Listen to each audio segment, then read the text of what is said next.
Which top 10 matchup are you most excited for this weekend? Michigan at Penn State or Ole Miss at Georgia? Now, you got to know I'm a huge SEC guy, but I can't get enough Michigan. You love that story. That's the only thing taking over. It's the greatest story. I can't get enough. I love it.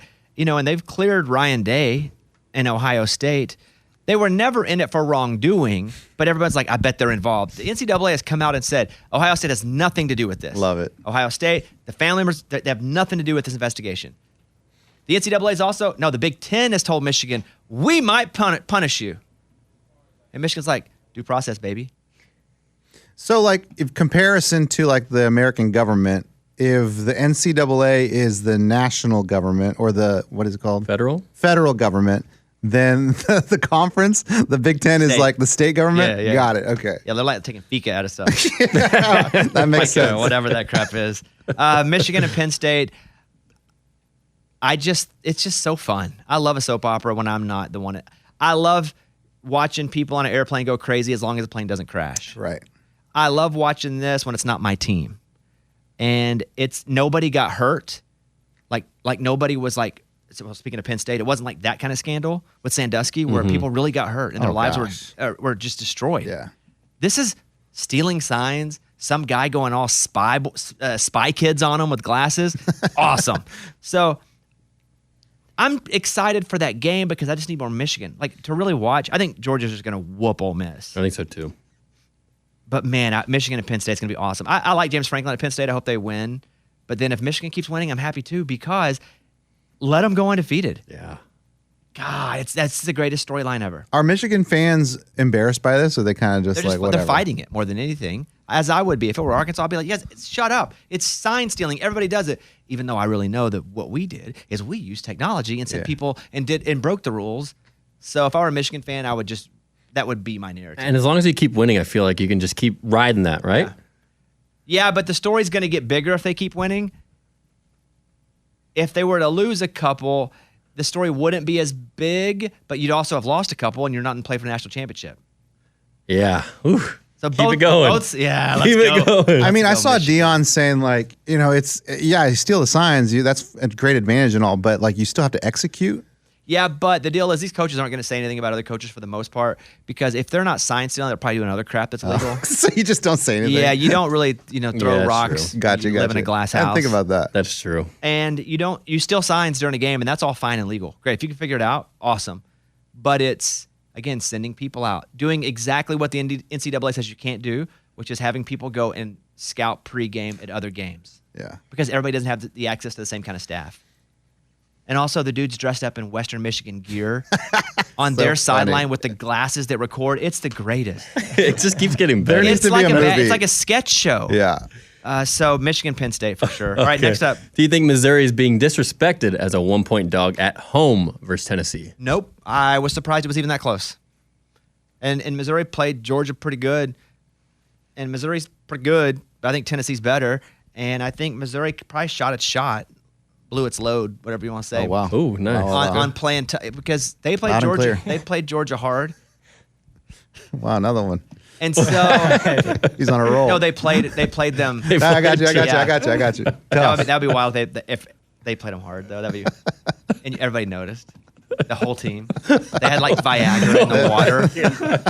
Like someone spiked the water with Viagra. That'd be quite the sight. I just have this picture in my head right now. Every player has a boner. That would be wild.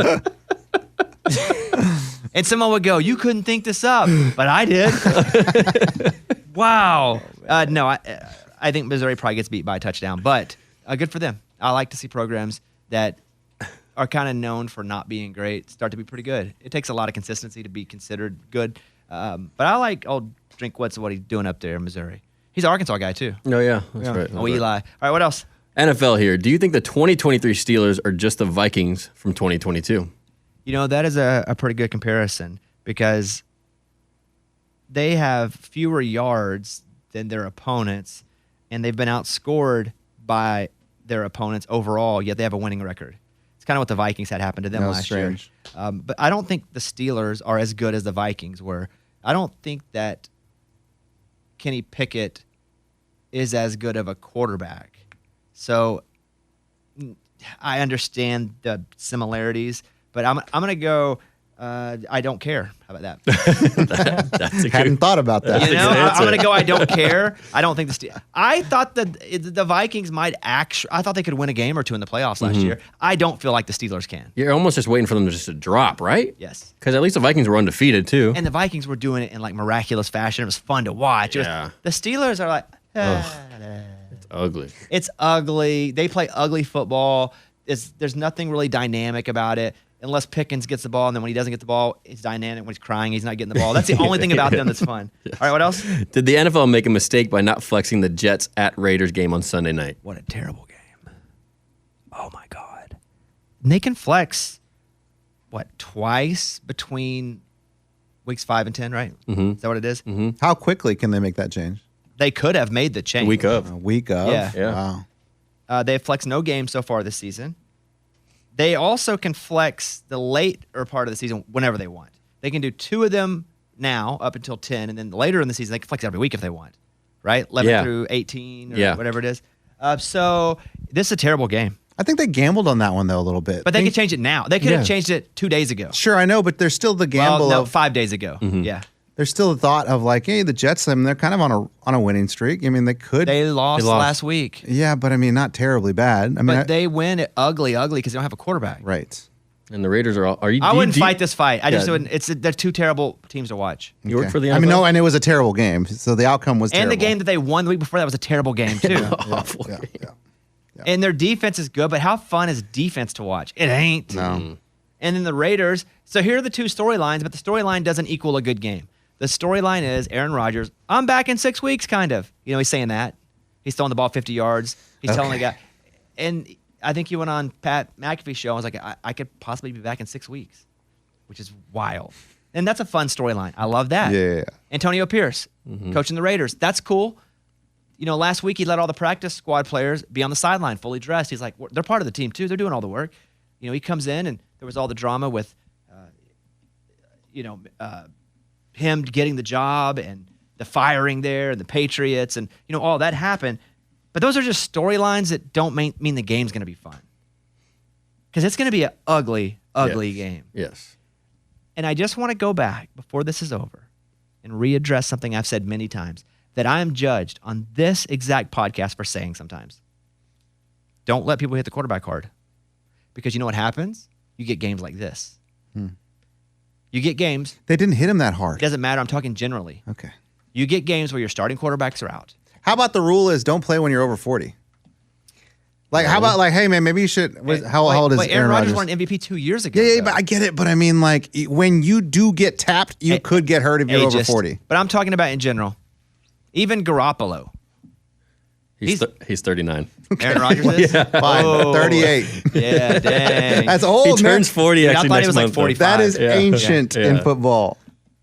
But you can't put that rule in, and it's not even the rule. He's not even breaking your Nah, I rule know. that I you was just made I was up. just trying to throw something, see if it stuck. Think of the teams that don't have quarterbacks, that are playing backup quarterbacks. The Falcons. There's a lot. Although the Falcons backups probably better than Ritter. Vikings. Vikings, the Giants now, the Rams now. Browns. Cardinals. It sucks to watch a backup quarterback. Yeah, there's not that many. Yeah, the games are kind of. Yes, because there's so many backup. So when I'm like, don't hit the quarterback, you're like, that's football.